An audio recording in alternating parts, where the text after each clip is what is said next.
As the last etude of Book 2, number 11 continues to focus on scales.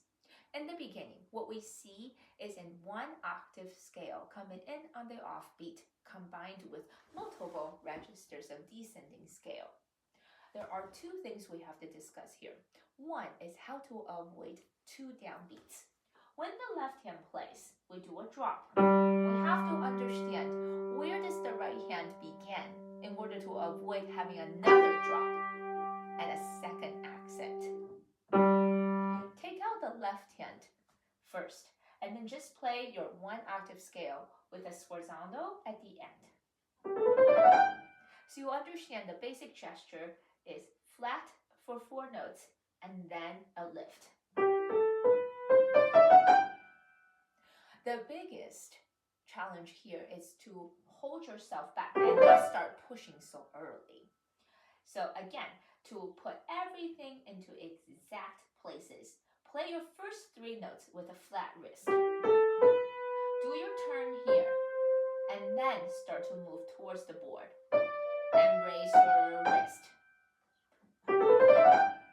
And then again, first position, stay low. Do your cross. Now, push forward. You can go through all the one octave scales that way so you can understand the general motion. Now, when we put the 2 hands together, you can understand I am starting from key. This does a drop in the left hand, starts on the key, and then they release together.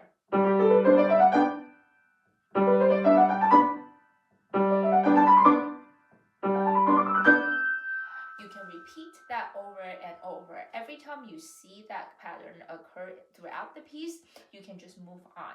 So then you can focus on the same movement. When we begin descending scales from far up the register, it is very crucial that we move our body over to make sure that we are still centered.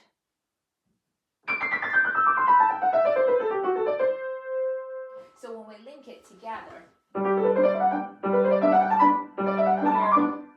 little by little moving to the right, following how far our right hand is going. And then come back a little bit, then move again to accommodate the D. And then come back. So our body, in other words, need to support our fingers and our arm at all times. When the motion switches to the left hand, it is always more challenging. So one way to practice is actually doubling up with the right hand. So the left hand begins with a scale starting on D. You can also have your right hand do the same scale. So it can teach your left hand the general motion. As we shift to left hand, right hand combinations,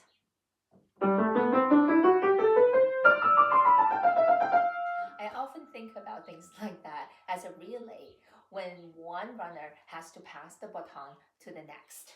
So you have to watch at the connecting point. Are they actually meeting at the same point?